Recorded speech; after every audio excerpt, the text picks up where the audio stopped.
And I said, well, Mr. Congressman, said, I worked hard and made a lot of commitments on our conversations. I'll get back to you, sort of, before I left it, because I didn't know what I was going to do. I had it planned that I wouldn't have the opposition from an incumbent congressman. Right. So, and you know, history tells the rest. I with my 3% recognition factor, I knew I couldn't run less than second. But then 3 people came in, and I thought, well, you know, I might be third. But fortunately, that didn't happen, and it was.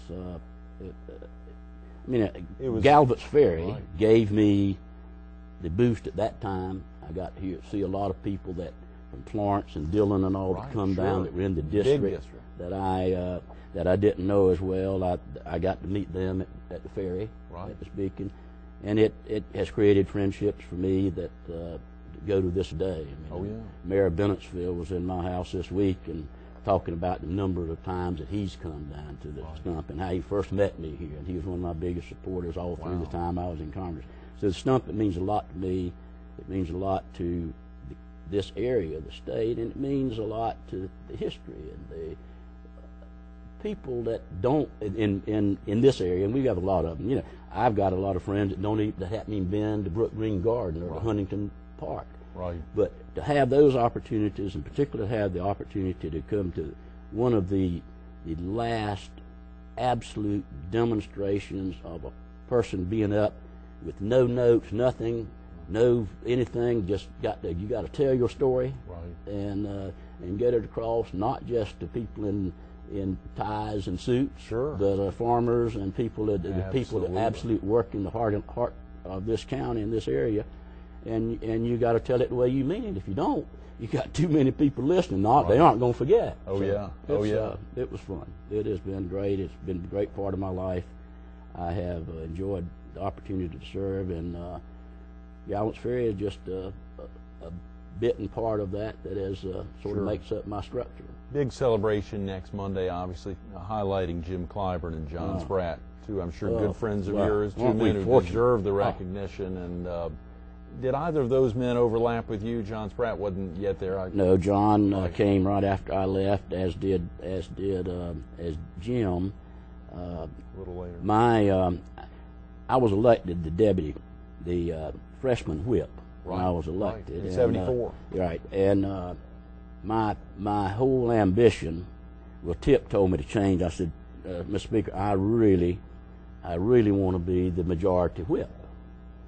I said, when did you decide you wanted to be Speaker? I asked him. He said, the first day I came here. No. And said, John, you'll be a good majority whip, and he had appointed me as a deputy. He said, but go ahead and plan to be Speaker. Make that your, he couldn't say anything better. He couldn't say anything better. So I enjoyed immensely the deputy whip job, and I had a small little office about the size of this table, but it was in the Capitol. And that is a plum that anybody that served in the House or the Senate that says they aren't appreciative of is not telling you right, because it's. We have great offices where we work, but to have an office in the Capitol, and I had that those years as deputy whip. Now Jim's got Congressman Clyburn's got the great office. It's a beautiful office. And when I went in to see him a while back, I saw that little old cubicle that I had there about the size of this. Oh, yeah. And some very attractive young lady was sitting in there, but she could hardly move around because I couldn't move around when I was there. You couldn't move around then, yeah. We were in the Capitol. That's amazing, yes. Golly, John. But the people that have an opportunity that will not come next week to Galivants Ferry are missing a treat. If they should bring their children, they should have cameras and all, because there aren't many places in the United States, if any, that you will find as unique a spot with the diversity of the people, the America passing by all around, but you're there and you're a part of what is happening at that time. It's a wonderful experience, and I encourage any of your listeners to please consider coming. It's free. You can, for a very modest amount, get a really nice meal, and you'll meet, at this instance, that the holidays are put together, Jim Clyburn, the majority whip, third in power in the House of Representatives, John Spratt, brains, economic brains of the House, right. And the Speaker's top person that she leans on, John Spratt, they are just like what do you say, peas in a pod or whatever. But they are together, and she depends on him so much. And having the Speaker, Tip O'Neill, depending on me to get him free golf matches down here. Speaker now depends on Jim to get her some votes and some other things, right. And he is a leader, as is John Spratt. And our numbers, the Democrat numbers, are down. As far as membership is concerned, we all used to be Democrats up there, and that started changing. Right. But we have two now that have as much power or more than the rest of the other six together. I know you think of the other four, but the fascinating aspect there of South Carolina with only 6 seats and 2 men there with tremendous influence over what happens across the board. It's amazing. Jim Clyburn, as you say, the majority whip, and John Spratt, both through tenure as well as through his position there. Amazing.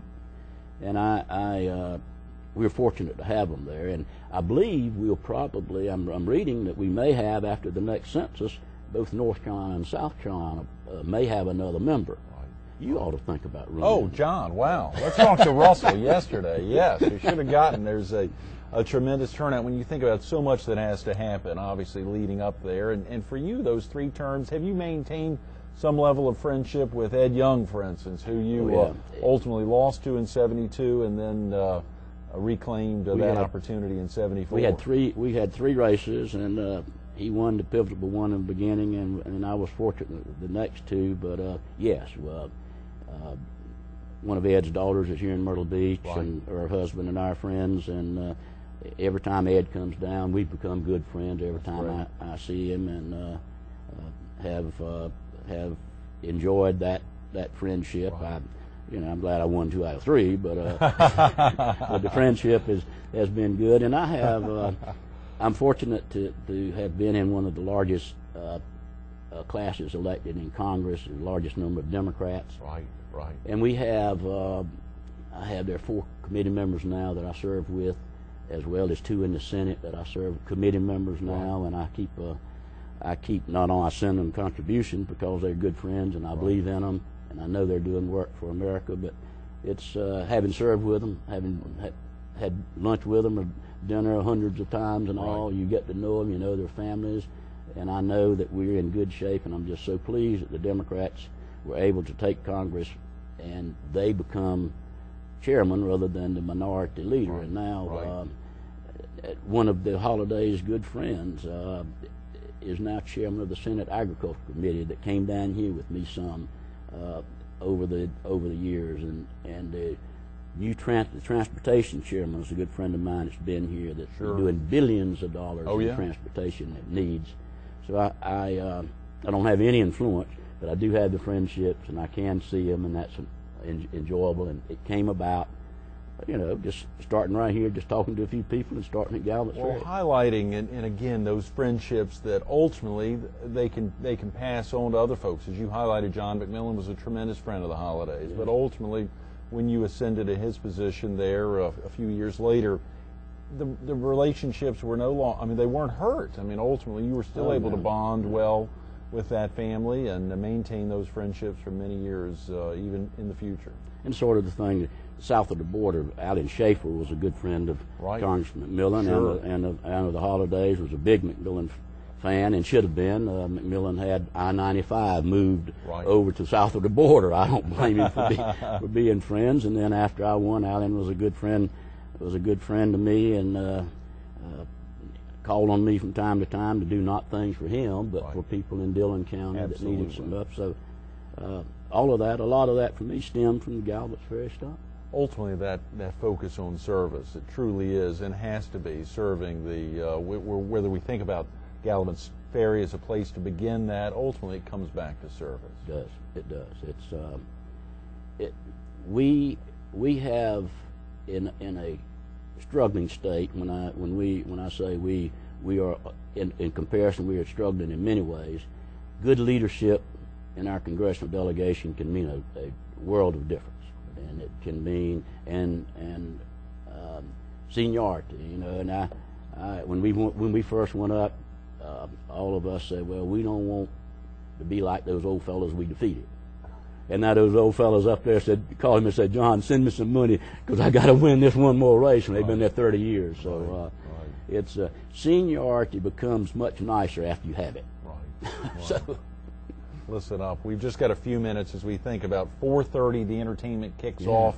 Yeah. The official event kicks off at 6 o'clock. Russell shared with us yesterday that Morgan Martin will be the MC this year, which should be fun. That'll be fun in itself. Seeing and Tommy taking a little break this year. Yeah. But, of course, to see the folks intermingling, as you said, face-to-face as opposed to the oftentimes this kind of a setup where it's not necessarily scripted, but it's not eye-to-eye. Russell was talking about that yesterday. It's a different feeling. It's a different it's a chance, and I think it really shows the person running how well they can perform. Might not be the word, but they have to have a strong sense of where they're going, and if you can't express that to a person eye to eye, you're going to have a hard time expressing it to the voters that you don't get to see other than your ads on the paper or on television or ads in the paper. So that one-on-one experience that you get starting at Galivants Ferry is indicative to me of certainly what sort of speaker that person's going to be, how well he or she can deliver the message that wants people to follow them, that makes them want to do things for them. You can't do it unless it's on one-on-one. If you aren't good on one-on-one, no matter how well you are on television or anything else, it's going to slip up and it's going to show. Ultimately, your political bug may have gotten kicked off there on that driving experience at age 15 over to the Stump. I knew from when I got to high school, I certainly wanted to be in politics. I wanted to be governor, and I think my annual says I'd be governor, and then I got in the legislature, and at that time, after Johnson had left, President Johnson and all, the money strings were back in Washington more than and it's tied back now. It's coming back more to the states, but I saw that the money was in Washington, and if I wanted to get anything done for the district or the state, that's where it should be. Did I make the wrong choice? I don't know, but I certainly enjoyed it. And somebody told me the other day, asked me, said, did I know why the Capitol had a rotunda? I said, no, I don't know that I do. Said, well, that's so that the politicians can run around in a circle without running into each other. We're going to have to wrap with that, John. I look forward to seeing you. I look forward to seeing you at Galivants Ferry. You can just bring the caviar then. We'll have it there next Monday. Stay tuned, Carolina People, with the Honorable John Jenrette coming up. Think about his first Stump experience more than 5 decades ago. But he's not the only one. There'll be a lot of folks there next Monday that have been there even longer than he. Get out there, rain or shine. 4:30, the entertainment kicks off. Obviously, the big event kicking off at 6 o'clock. Whether you arrive at 6, arrive at 4:30. Russell said yesterday you can even arrive a little earlier and take a tour around Galivants Ferry. Get out there, the Galivants Ferry Stump, next Monday. John Jenrette, thanks so much for being with us this morning. Absolutely.